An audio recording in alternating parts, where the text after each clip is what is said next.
is actually a draw. There you go.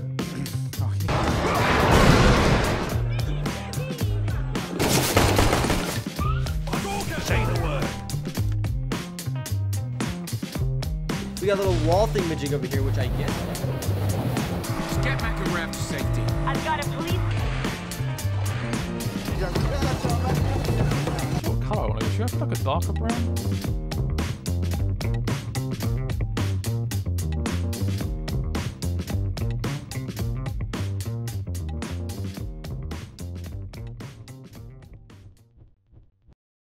Eu acredito que as pessoas jogam por gostarem, por prazer. Tipo, tu tem que ter raciocínio, tipo, em algumas missões, tu tem que pensar, daí às vezes tu dá vontade de desistir, mas daí tu tem que fazer. Tu tem que, tipo, vai tudo raciocínio da pessoa. Tem algumas que são difíceis, tem umas que são fáceis. Eu acho que é muito desafiador, eu acho que envolve uma série de habilidades e questões que levam as pessoas a terem vontade de jogar, né? Por enquanto eu tô jogando por diversão, mas se der certo, aí se posso ser um profissional um dia, vai saber. Eu acho que é uma nova geração, que antes ficavam brincando na rua, agora eles passam jogando no telefone ou mexendo no computador, enfim. Eu acho que eles são meio bobados, né? Porque eu não gosto. Mas tipo, pra eles que gostam eu respeito, né? Só acho que eles são meio bobados por estar jogando. Eu sou aquela pessoa que joga por diversão, não por ser melhor que alguém, ou sei lá, ou a perseguição. Eu jogo mais por diversão. Geralmente é se desafiar, né? A pessoa gosta de ser desafiada. Então um jogo ele sempre tem que vir com desafios para que a pessoa consiga, conforme aqueles desafios ou conforme ela vai se desafiando, ela consiga ir se superando e cada vez se tornando melhor dentro daquilo. Qual jogo que eu achei mais legal? Olha, não tem um, porque eu tô sempre mudando. Porque assim como roupa, tem jogo novo pra testar. Meu nome é Hector Silva 019. Tá, vou seguir lá então. É Zombie Attack ou Zombie Rush? Isso é Zombie Rush ou corrida? Mas aqui, deixa eu ver. Ó. Aí começou, tô na guerra já. Agora tu vai ver. Sempre foi a ideia ou a possibilidade das pessoas terem um entretenimento, né? As pessoas conseguirem se desenvolver de alguma forma. E na época, então, que começou a se desenvolver computadores, começou a se passar para dentro de consoles, né? A possibilidade de se jogar de formas diferenciadas. O desenvolvimento de jogos, ele remete a mais ou menos a década de 70, que foi quando eles de fato começaram a desenvolver jogos muito simples naquela época.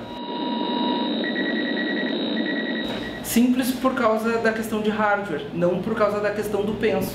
O penso sempre foi ideias, né, e possibilidades de jogos como a gente vê hoje.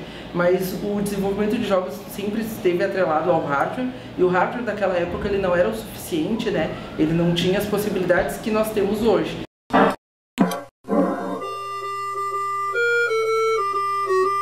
E a partir dali o desenvolvimento acabou crescendo cada vez mais, né, e se tornou no mercado que é hoje, que os jogos digitais eles rendem mais do que a indústria de Hollywood, né, a indústria do cinema e de música juntos.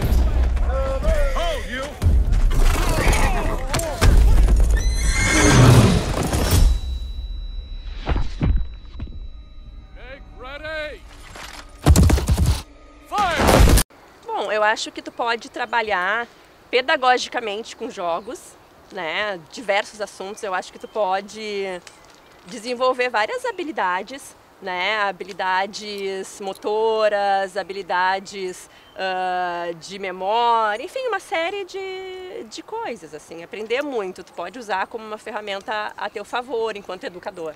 Alguns, tipo Minecraft, por exemplo, eu acho que é interessante. Isso foi utilizado, inclusive, na escola como tarefa, né? Eles tiveram que montar um feudo para estudar a Idade Média. Eu achei isso assim, bastante criativo por parte da professora que propôs, né? Porém, quando não tem um certo equilíbrio, eu acho que acaba prejudicando. Mas aí tem pessoa que vê um jogo lá e foca no jogo e deixa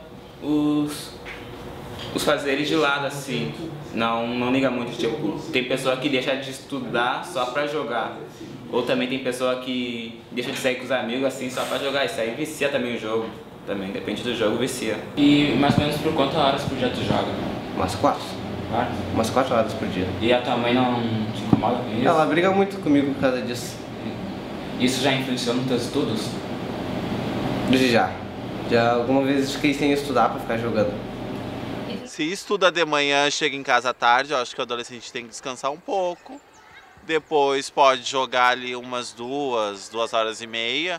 E aí depois ir fazer os seus trabalhos da escola. E depois ficar um pouco com a família, né? Porque senão fica 4, 5 horas ali jogando e a família não tá nem aí. Que merda. Meu, comprar arma agora, Hector. Hã? Comprar arma agora. Onde que compra mesmo? Comprar arma, senão fica mais forte. Aqui, ó. Olha os que eu tenho. Quanto tempo mais ou menos o seu filho joga ou quanto tempo a senhora acha que é o limite para que ele jogue?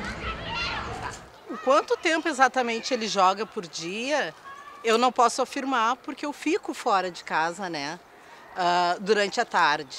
E é o período que ele fica sozinho em casa. O ideal, eu acho, que seria em torno de umas 2 horas. Mas eu acho que aproximadamente, desde que ele fizesse outras coisas, eu não vejo problema. E a senhora não acha que jogos podem atrapalhar no estudo, assim, no dia a dia? Com certeza, eu acho que como qualquer coisa tem que ter um equilíbrio, né? Assim como ele pode desenvolver uma série de habilidades, ele pode trazer muitos problemas, né? Obesidade, déficit de atenção, enfim, né? Vício.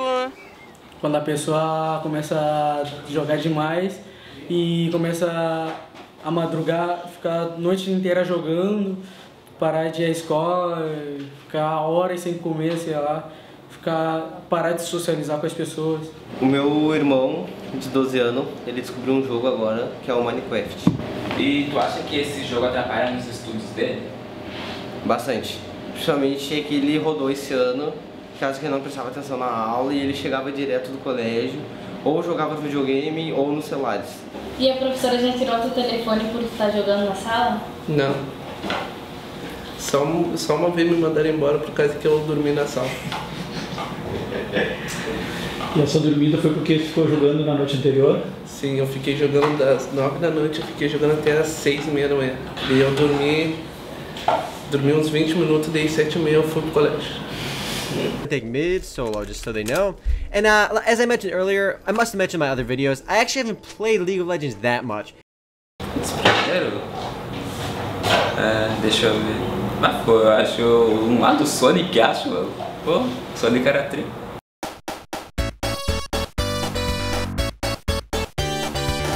E quando o senhor era mais jovem, assim, o senhor jogava muito jogo?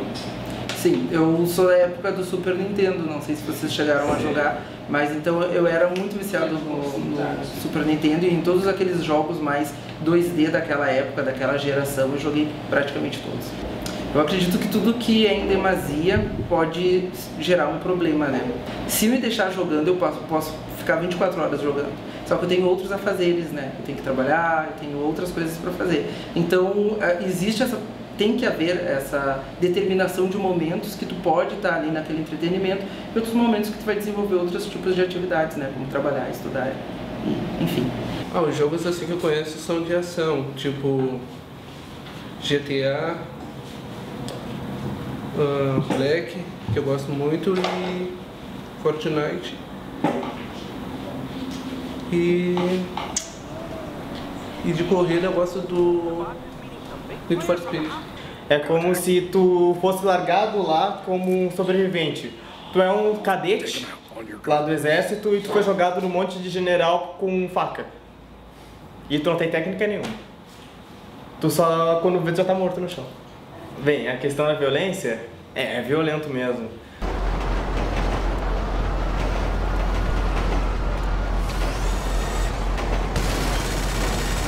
E o jogo de tiro, tu acha que são muito violentos? Depende. Depende do jogo. Eu jogo GTA, futebol, mas é GTA mesmo.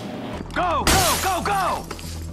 porque o GTA é um jogo muito de tiro, de matar muita pessoa, mas também... E tu sabendo que o GTA pode tornar uma pessoa violenta porque tu joga? Pra mim, não é tão violento, por causa que eu gosto de fazer mais as missões dele e... Então, sei lá, pode ser muito violento, mas não percebo muito nisso.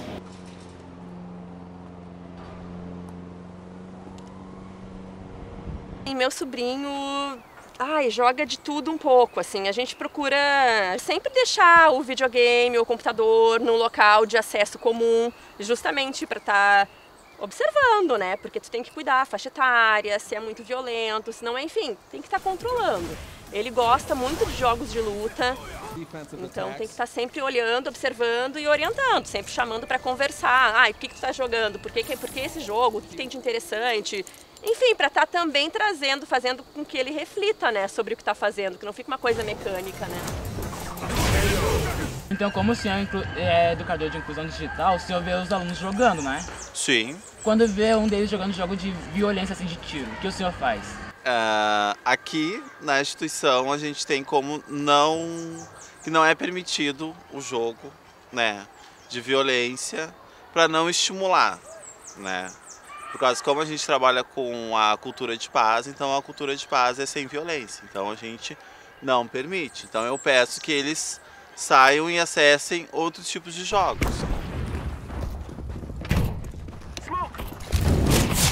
Não digo a violência, mas a ação assim, do jogo, que eu gosto, de aventura.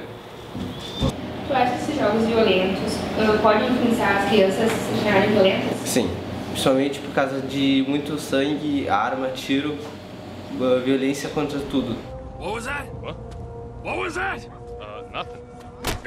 A criança vai se basear nesses jogos e vai criar uma brincadeira sobre isso.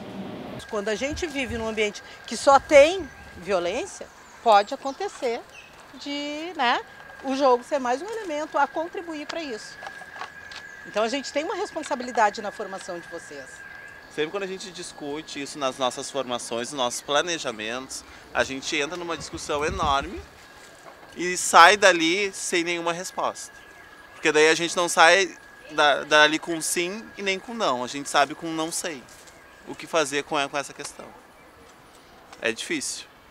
Meu, eu tô morrendo aqui. Tô morrendo. Cadê tu? Que desgraça. Eu tô secado. Eu tô pegando fogo. Eu tô secado. Se você pegar hoje um youtuber famoso, né, que trabalha com jogos e daqui a pouco você for assistir esse vídeo, quem não é daquele nicho, quem não é daquela área, não conhece aquele jogo, ela vai sentir uma dificuldade em estar entendendo todas aquelas palavras, né, tudo aquilo que está sendo dito. Me lembra muito Rayman. Por que lembra Rayman? Também pelo fato de ter muitos membros no estúdio que foram da Ubisoft. É algo que é natural e que tende a cada vez ficar mais fechado, né? Ou a ter mais nichos até mesmo dentro da área de jogos digitais, porque as pessoas sempre vão estar tentando identificar formas de se comunicarem, falando, né, sobre aquelas possibilidades, sobre aquilo que elas estão vivenciando por meio dos jogos digitais. Profissionais. Os profissionais eles treinam o dia inteiro. E isso faz com que eles melhorem a cada dia. Se tu for um jogador muito bom no Modern Combat, tu pode ganhar dinheiro com isso. Sendo um VIP. E se ele fosse assim participar de um campeonato, a senhora permitiria? Permitiria desde que houvesse um equilíbrio no tempo, tá? Que ele não precisasse passar assim, dia e noite treinando ou jogando direto. É que eu acho que essa questão de jogos, ela é uma formação também. Ele vai ter que estudar, né, para ser um criador de jogos, para estar criando jogos e jogando. Isso é estudo também. Put your hands together E se ele assim decidisse parar de estudar para jogar assim, se tornar um jogador profissional, aí apoiaria assim ele? Com certeza não. Eu acho que parar de estudar para se tornar... São coisas que, ao meu ver, não dialogam. Assim. Eu acho que ele tem que continuar estudando, mas ele pode optar por, né, trabalhar com isso, mas tem que continuar estudando. Eu acho que não pode nunca deixar de fazer outras coisas e deixar os jogos. Digamos que ele vai jogar assim um pouco mais adiante e se tornar um jogador profissional. Aí o senhor apoiaria eles para ele largar os estudos e se tornar um jogador profissional? Largar os estudos não, mas eu apoiaria ele a se tornar um jogador profissional, né? Hoje Existem vários jogadores de LoL, por exemplo, né, que o trabalho deles é jogar e tá ali trabalhando com aqueles personagens. E isso iria incentivar muito ele. Mas largar os estudos em nenhum momento, porque sem essa base do estudo ele não conseguiria se desenvolver mais nessa carreira. Alguns jogos até acho que pode ser cultura, assim, porque tipo, tem jogos que os caras eles criam um personagem assim, como é que tu falou, o jogo também é arte, porque pro cara fazer tudo eles têm que fazer os personagens e tal, assim, ter que um design assim, colorir. Aí o jogo também, eu acho que é cultura, a arte também. O que é ser bem sucedido no mundo dos jogos eletrônicos? É você conseguir, com o fruto do seu trabalho, né, ter a satisfação de desenvolver o que você gosta e de receber um salário adequado, né, para a sua vida e para a sua qualidade de vida. Eu acredito que a questão dos games, dos jogos, não é um problema em si. O problema é quando falta equilíbrio, né, quando se dedica somente para esse tipo de diversão, né, ou de ocupação, enfim. Eu acho que tem que ter cuidado, né, porque nós somos seres sociais, eu acho que a gente precisa da convivência, precisa olhar no olho, precisa trocar, precisa refletir. Se a gente ficar se fechando no mundo que é virtual, a gente não vai viver a vida real, né, a gente não vai sentir esse arzinho, não vai, né, estar em lugares assim, trocando experiências com outras pessoas, e isso enriquece demais. O que o jogo mostra é o que as pessoas gostariam de ver, mas não presenciar. E isso faz com que eles fiquem jogando, façam eles jogar esses jogos. É o mundo virtual. É o teu mundo virtual lá, mais ou menos. Eu acho que pode ajudar, mas precisa de um equilíbrio. Tudo que é demais é negativo, né? E esse é o desafio.